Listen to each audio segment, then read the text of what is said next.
All right, so good morning to all our classrooms and good late afternoon to our speaker all the way in South Africa. My name is Jesse and I'm with Exploring by the Seat of Your Pants. And there's our sixth class joining us as promised after we start. So we are all about bringing conservation, adventure, and science into classrooms around the world. Right now we are joined by 6 classes from across North America, so I'm going to give them a chance to do a bit of a shout out.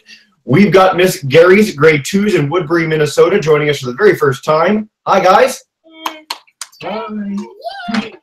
Oh, our 7th class joining us. Everybody's here. Okay, we've got Miss Zamora's grade 5s in San Antonio, Texas. Hi guys.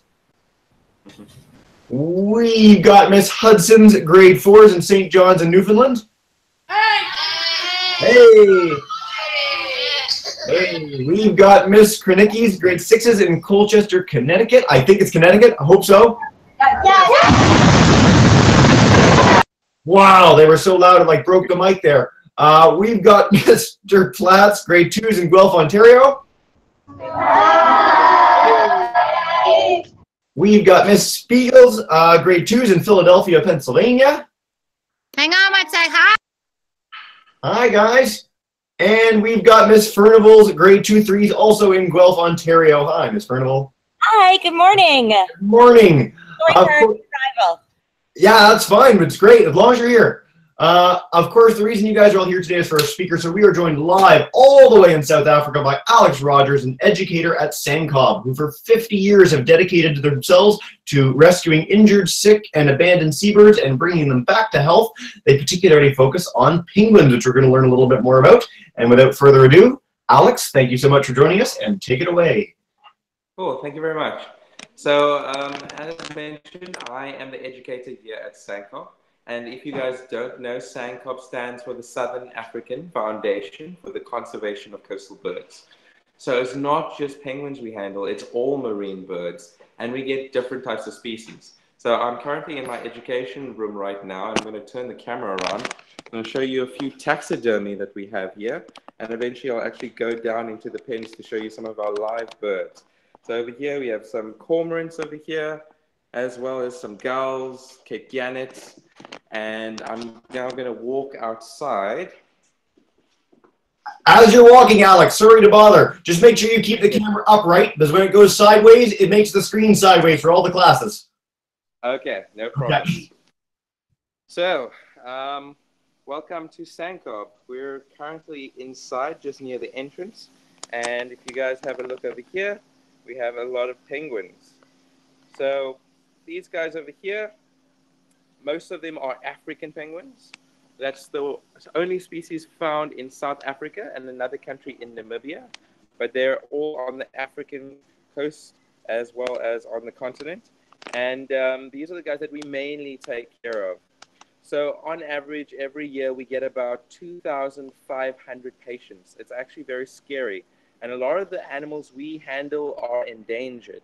So boys and girls, if you don't know what that means, it means that our animals, there's not a lot of them left in the world.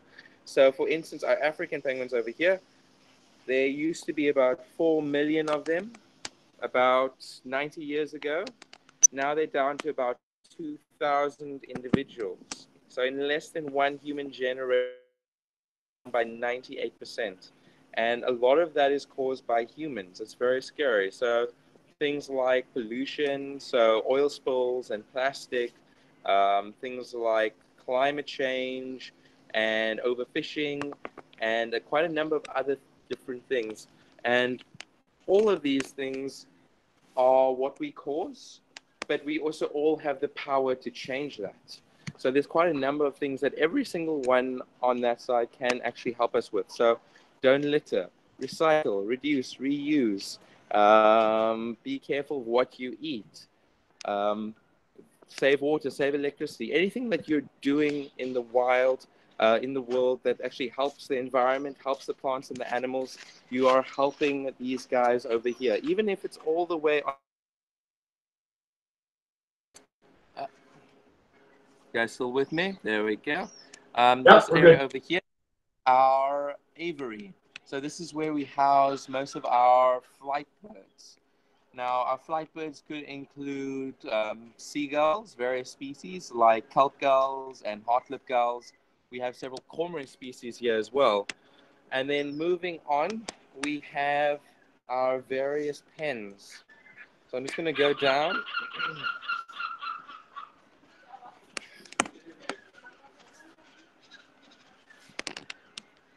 So right now we have quite a number of penguins swimming. And it's actually very important that we get them to swim because they are marine birds. They live near the coast and they get their food in the water.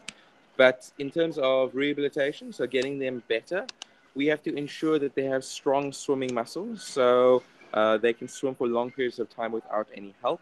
We have to ensure they have good waterproofing. So if you guys didn't know, if a penguin is, so if you guys know a centimeter, in a centimeter there's 10 millimeters. If a penguin is missing half of a millimeter of waterproof feathers, they would not normally be able to survive out in the ocean. They'll get things like hypothermia. So one of the final tests we do on these guys before we release them back into the wild is a feather quality test. So we pick them up when they come out of the water. We look past their waterproof feathers to their downy layer underneath and their skin. Their downy layer is wet, or if their skin is pink, it means it's gotten wet, and that's a bad sign. Or if it is dry and the skin is white, good sign. So we have to check the whole body. Now, there's quite a number of penguins here in the pool, but in general, we have a lot of patients. So at any given time at our hospital, we could have 150 to 250 patients, sometimes many, many more, depending on times of the year, like our chick season, which we've just exited. I'm going to see if I can't get a look at some of the chicks that are in our pens right now. So here's hoping.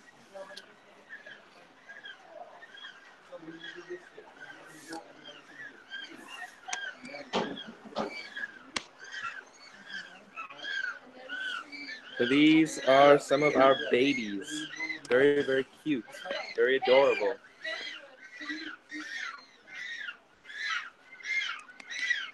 Right now, we're just busy feeding these guys. So you can hear the noise that they're creating. This is still their instinct to call their parents to be fed. Right over there, we're tubing the animals. So we're actually putting a tube directly in their throat, down into their stomach, and we're giving them like a fish smoothie. So it's blended fish mixed with vitamins and minerals and calcium and supplements. This is all to ensure they grow as fast as possible. For our other patients, is to ensure that they get as better as soon as possible as well. Because something that we have to be worried about is if they become too tame. The moment an animal here becomes too tame, they cannot survive by themselves in the wild. So we have to ensure that we do not hug or cuddle them. We treat them a little bit coldly so that they don't get too used to being around people. Very, very important. So that's a very big difference between us and a normal zoo and aquarium. We do not want to keep our animals. We want to release them again back into the wild. And we, on average, get about 2,500 patients every single year, which means that we're getting birds nearly on a daily basis. This is not just penguins, this is cormorants and gulls, and it's thanks to the public that we get all of these animals.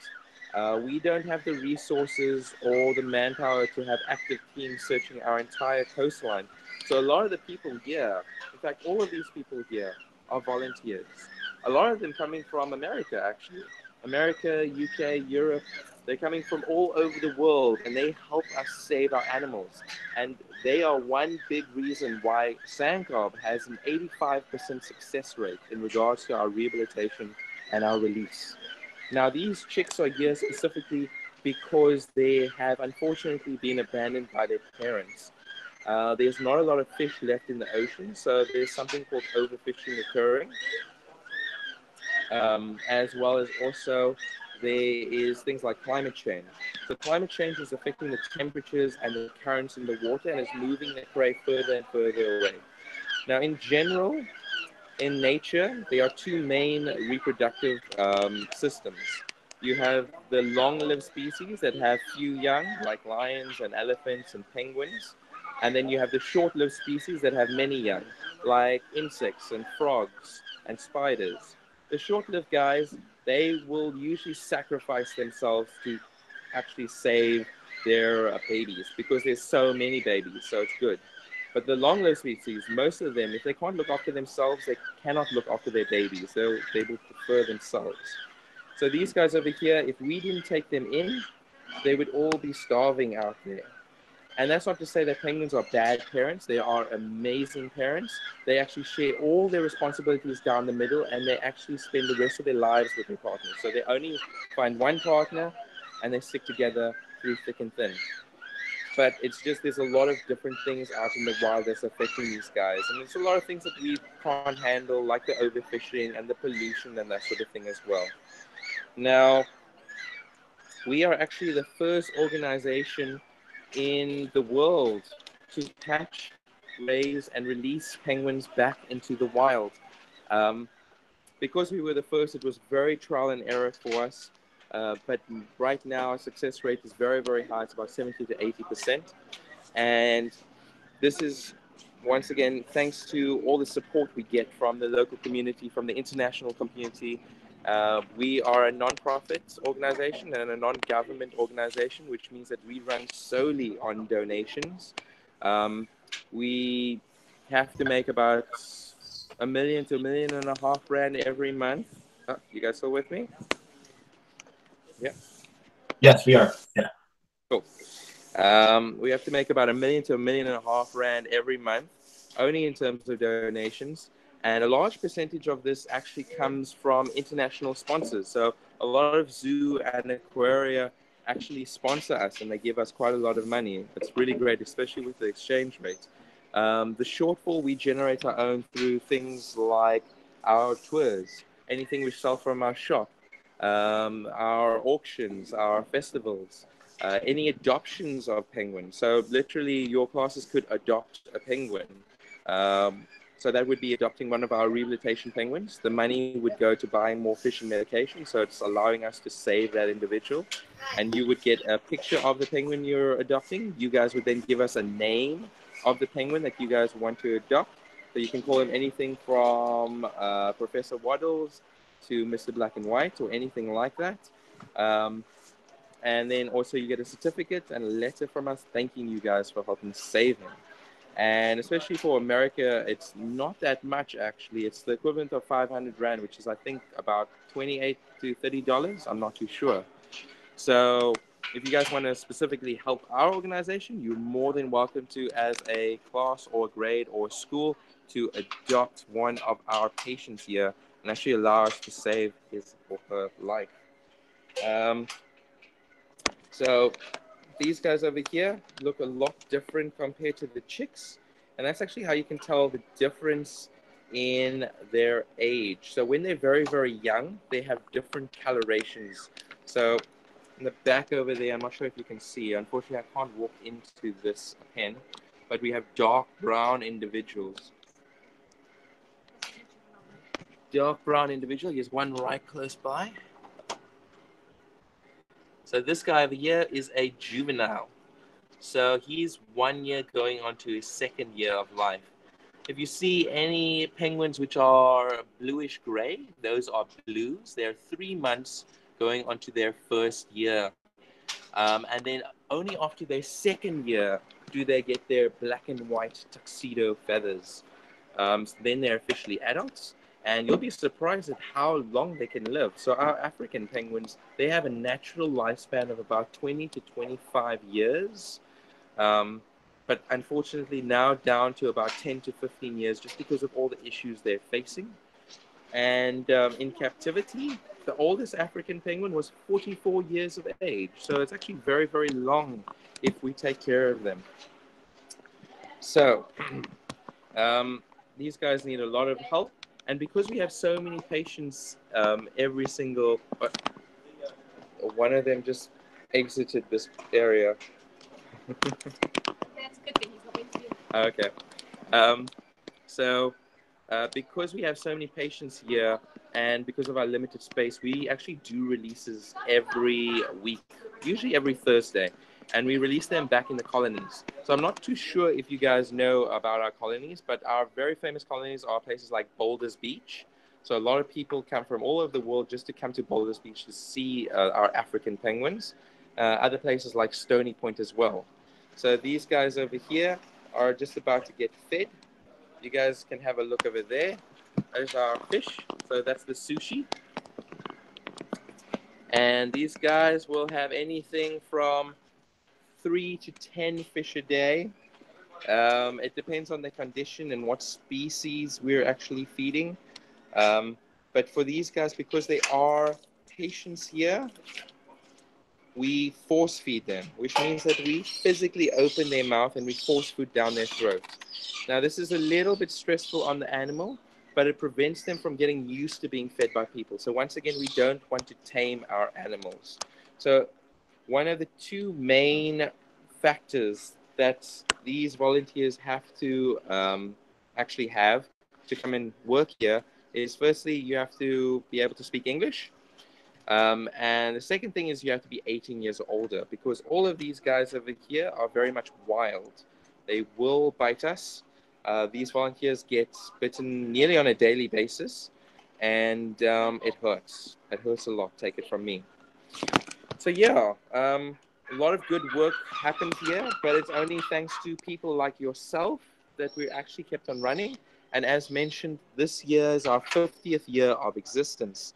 So we have, since our founding, treated and saved over 100,000 marine birds and counting. And that is only thanks to the volunteers and the donators. So it's only thanks to generosity and kindness and worry that we keep on doing this kind of work.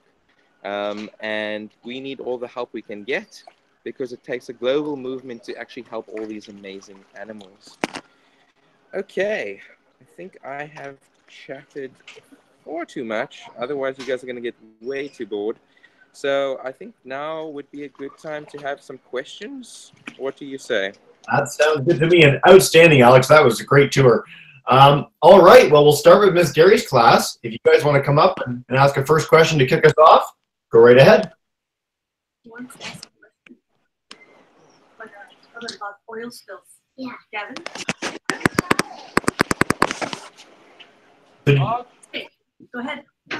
How many oil spills have you had? How many oil spills have we had? That's actually a very good question. So oil spills are one of our fortes. It's actually the reason why our entire organization started. I'm actually going to quickly show you our founder. Let me just turn the camera around again. So we were actually founded by one. Oh. The Wi-Fi. Oh. Oh. Did we lose them? We lost you for a second, but you're back. Okay. Okay.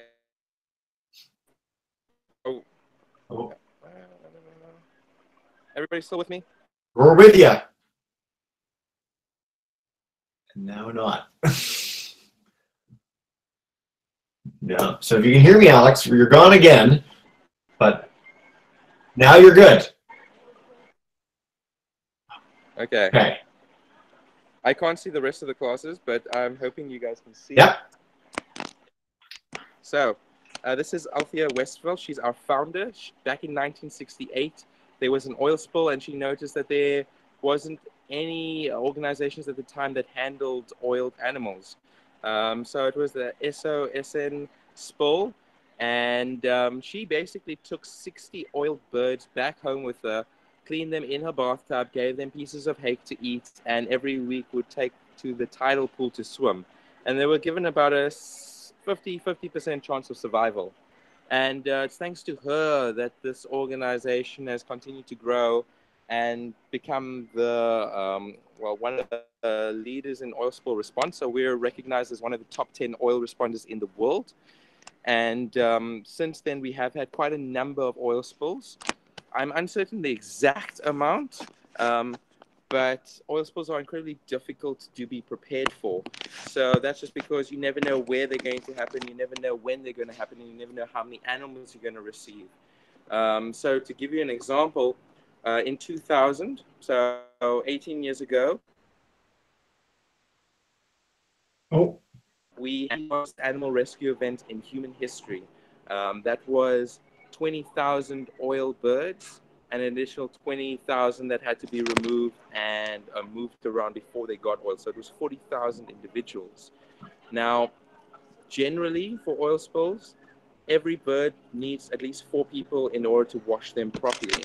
So if you can imagine the logistics behind something like that, and our facility at the time could not cope with 20,000 individuals, so we had to go to army bases. We rented out airplane hangars. We went everywhere and anywhere possible. And we got thousands and thousands of local and international volunteers from various organizations and just members of the public coming to help us out. It was insane, actually. At the time, I wasn't around. I was 10 years old, so I was probably running around in some park somewhere. But I'm very, very proud to be part of an organization that has actually done something like that. Yeah. Outstanding. Cool. Good for you, and great answer. Okay, let's head to Mrs. Amora's class. Second question. Daniel. If they live longer in captivity, then why do you encourage people not to captivate them? Can you just repeat that question again? Yeah, if they live longer in captivity, why do you encourage people not to sort of cultivate them and make more in captivity? Why are we putting them back out in the wild if they live longer? Okay, so basically, it's the prevention of them getting tame. So if they get too tame, they lose the instincts to survive on their own. In our country, we have legislation that stipulates that any captive bred individuals, their offspring cannot be released into the wild because it would cause a lower genetic diversity. So the genes would be too closely related and could cause bottlenecking. And also because of the location of our facility, it's far inland. So we have susceptibility to specific diseases that the island colonies could not really encounter. In general, we have a 2 to 3 months average rehabilitation time, but that also depends on the conditions of the bird. So, for instance, if we get an underweight individual, which means it didn't find enough food in the wild, we can just feed it for 2 or 3 weeks and then we can release it again back into the wild. Very, very different compared to, say, for instance, a bite wound from a shark or a seal. Though that individual would actually stay longer periods of time with us. But while these guys are here, 90% of the time we are actually leaving them alone. That other 10% is all the feedings, the tubings, the medication operations we perform on them as well. So we don't interact with them as much. And that's also the reason, one of the reasons why you have to be 18 years or older. You have to have the emotional maturity to understand that this is not a petting zoo. We do not hug and cuddle our birds. This is specifically for rehab. So we are handling them as best for their health and their happiness in the long run.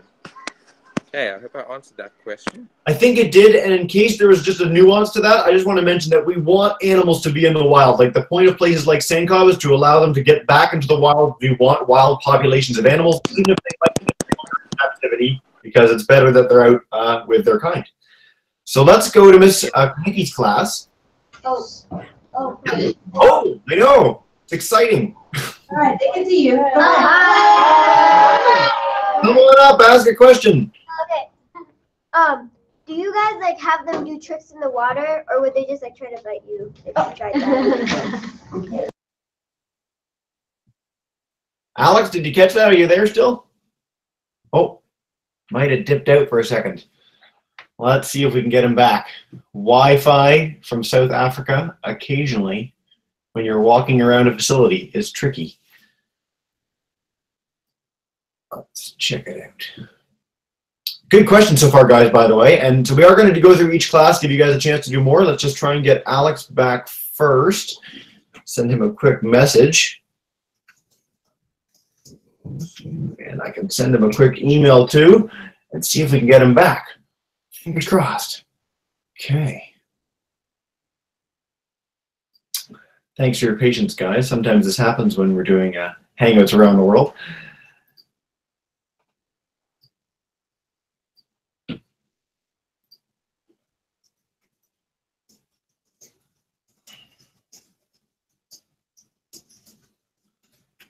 Okay. Yeah, Oh, I think you might be back. Alex? Can you hear me now? I can hear you now. Hey, Okay. good, you're back. So the last question before you disappeared was if you get them to do any tricks, and if they would do that, or if they just turn around and bite you if you tried to get them to do tricks. Oh, is he gone again? Well, we're going to get this question in for sure. By the end of this, we will have succeeded.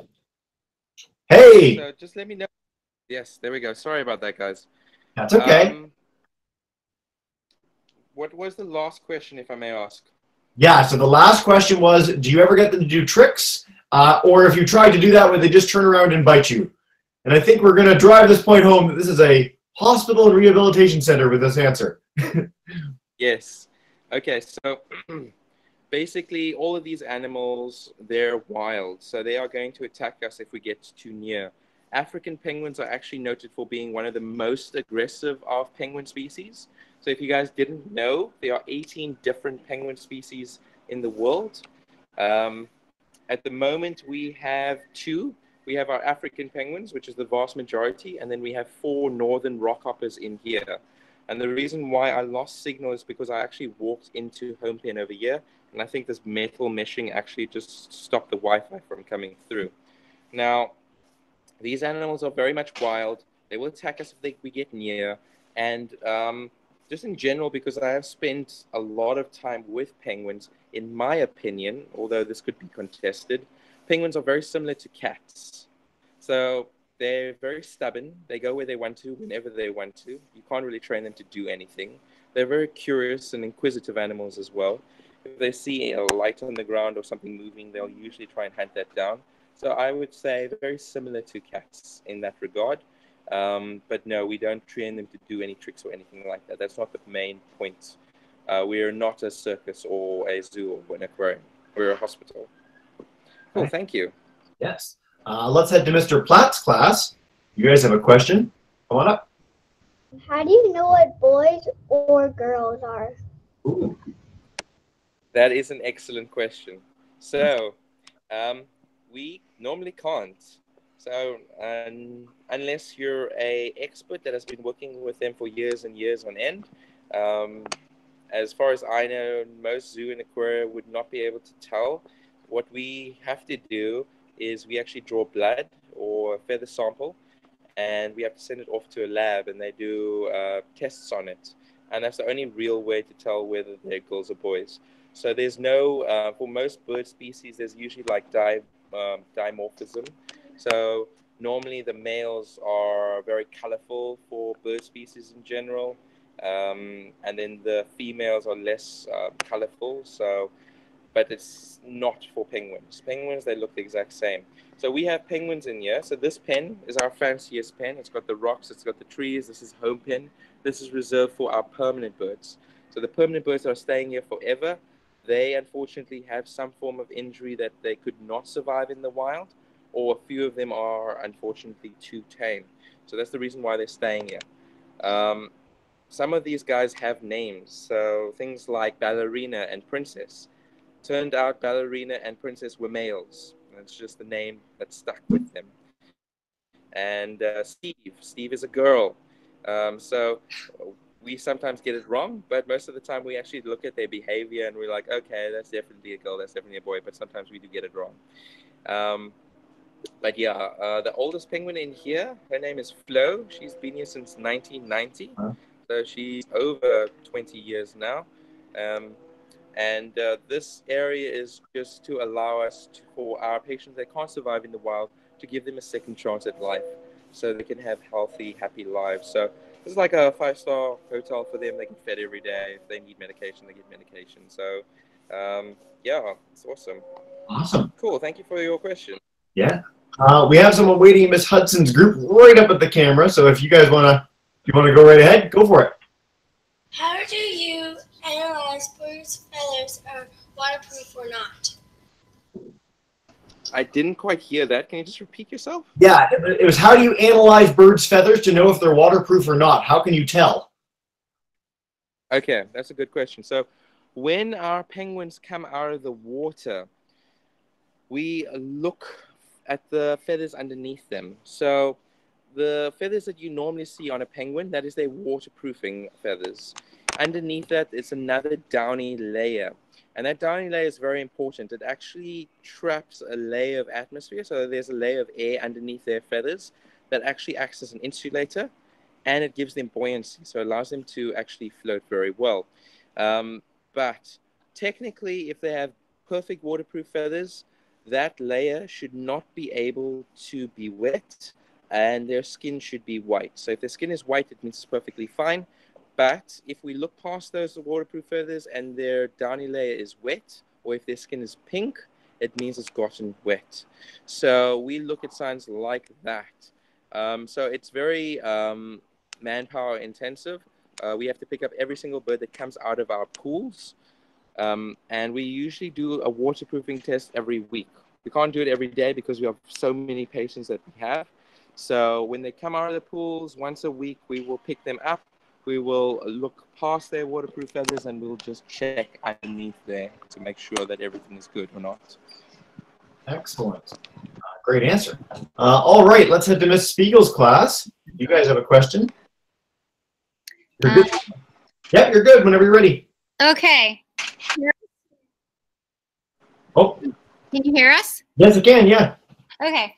How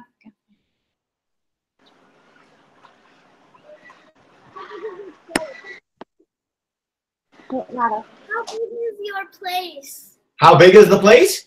Yeah. Yeah. Okay. I actually don't know what the measurements of our facility are. I would have to say about half a soccer field, I guess. Half a soccer field. We've just been under construction. So we started our construction last year, February. We were originally still on this site, but all of the pools and pens and the building, which I'll quickly show you guys around, is all new. And all of this was being built over the last year and 3/4 with our patients and how we can rehabilitate them.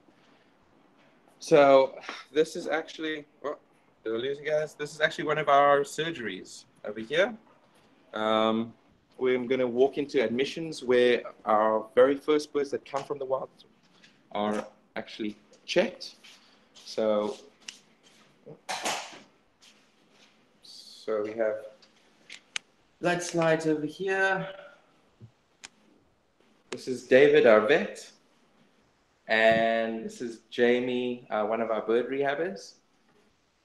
We weigh our animals here. We have an x-ray machine. I don't want to walk too far because I might lose my Wi-Fi signal. We have our intensive care units, or our ICUs. We have another surgery over here. This is all newly built. These are all the species that we're getting for the year. So if you have a look, African penguins, Cape cormorants, reed cormorants, all of those things. And the number next to them is the name given to them. So they have tags on their flippers. I'm sure you guys noticed it. And that's the name given here. And each one of these guys will have their own medical card. So we have to note everything we do with them on a daily basis. So from fish fed to medication given to blood work check, everything. This is just one of our ICUs inside.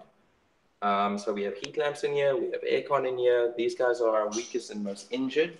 So they're in admissions where we have all of our medications. So if something bad happens to them, we can act very quickly. On this side, we have our food prep room. So this is where we create all the sushi, as well as also all of our tubes. We do some medication administration as well. And yeah, it's actually great. And then this is our wash and rinse bay. So this is for our oil spill events, and it's divided into 3 sections. That's first. Oh, you're just starting to cut out, Alex. Going a little bit back here. Middle section is our rinse. And then the last section, I don't know if you guys can see, last section by that door is basically a drying area. So oil spills are very negative. It actually takes us 4 people per each bird to wash them properly. And once again, very sporadic. So we can never really be fully prepared on where and when and how many animals we're going to get. Cool. Thank you, guys. Quite the facility. Any other?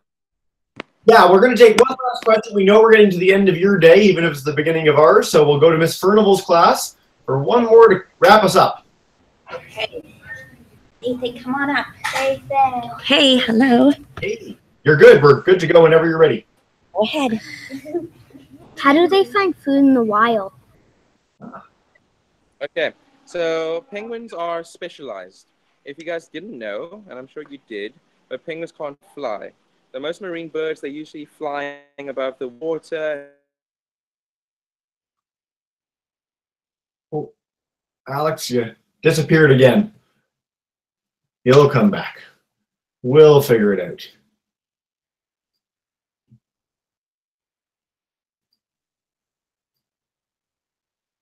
And we need to get that last question. It's very important. So Alex will reappear, and we'll get that in. But yes, guys, this has been great. I'm glad we got the whole hangout in. I got to show us around the entire facility at the end there as well. And they have a website. So I was going to ask Alex this at the end, but they do have a website where you can ask more questions. You can learn more about what they do. You can find out about their whole team, their entire operation, all the birds they have. So if you're interested in learning more, and you can. There's all sorts of resources out there to do that. SANCCOB is a really high-end facility for this sort of thing. And necessitating members. So Alex, you disappeared for a while there. If you can hear me.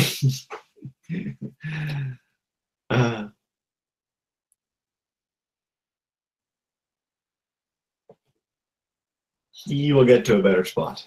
Sorry, guys, for this, but thanks for your patience. And yes, after this, we'll wrap up. So when we're done this final question, when he finally comes back in, we're going to all have a chance to say a big thank you and goodbye, because it's amazing that we could even do things all the way across the world with people at places like this.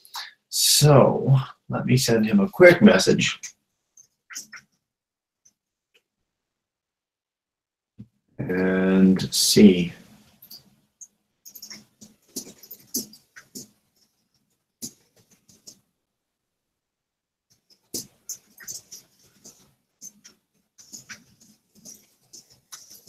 All right, we'll give him another minute. So you want to get that one in. And, oh, he's gone entirely now. Okay, and he's back. Hey, Alex. Okay. Hey. Okay, I'm just down from now on, so I'm just going to sit in one place. Okay. Cool. So yeah, it's just the last question. It's how do they eat? How do they find food? Okay, so basically they have amazing senses. They have amazing eyesight. They can see in color just like us. So a lot of animals, they only can see in black and white. They can even see ultraviolet. So that's a light that we can't see in. They have better vision under the water than on land. They have 3 eyelids, the top, the bottom, and the necessitating membrane that goes across, which is basically like their goggles underwater. And also because their eyes are on the side of their head, they have a great periscopic vision, so they can see a lot more. But that's also the reason why we have some permanent birds, because some of them have lost vision in one of their eyes. So you guys can imagine having eyes on the side of your head, and one of them is gone, half of your world is totally gone. It's very, very different compared to humans. The other sense is their smell. So their smell is incredibly important as well. You would think that that's not the case underwater, but it is. And using those senses, they're actually able to find their fish. But also, they use group tactics. So they actually go out as a group to go and hunt as well. So the more individuals, the higher chance of being able to find food. There's been a number of documentaries that show that penguins actually look out for flight birds that's circling in near the water, so they might be able to spot shoals of fish as well. And even the black and white colorations of their feathers is used to disorientate their prey. So usually we have a shoal of fish and it forms a ball, and then they swim in between them, and that black and white actually distracts the fish and it confuses them as well. So there's a number of things that actually allow them to catch their fish, but unfortunately, due to overfishing, there's very few fish in the oceans nowadays. So it is kind of scary for them. Excellent. Cool. Before we do our final wrap up, Alex, is there a place I mentioned to the classes while you were gone that people could go on the website and learn more about your educators, learn more about your facility? Are they able to ask questions there as well in case any classes want to send any more or queries to you guys? Yeah, so if you guys want to send any more questions, please do. My email address is Alex, A-L-E-X, at SANCCOB, SANCCOB.co.za. So if you guys have any other questions, and I'm sure you guys do, please do ask. I will get to those questions as soon as possible. We are fairly busy just because we've just recently opened, so it might take me some time to get to them, but I will get to them, I promise that. I just have one last thing. I was hoping to actually go see if we can see Table Mountain. Yeah. And then we can off. Okay, please do. Good luck. Let's hope the Wi-Fi works. Yes, let's hope so. Also, I like that you said your email on a YouTube video live. I'm impressed. We'll pass that on to the classrooms too, though, so you guys can have it specifically and you don't need to track it down.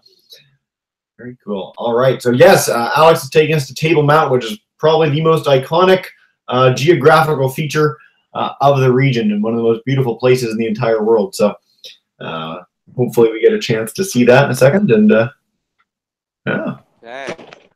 Look at that. So, you see how flat that mountain is. So that is Table Mountain, and certain days we have clouds rolling over the top, so it actually looks like a tablecloth. So that's why it's historically known as Table Mountain. Very cool. Thank you so much, Alex. This has been great. So what we do at the end of every Hangout, as you'll know, so I'm going to demute the microphone of every single class. So boys and girls, if you guys could get ready and join me in saying a big thank you and goodbye.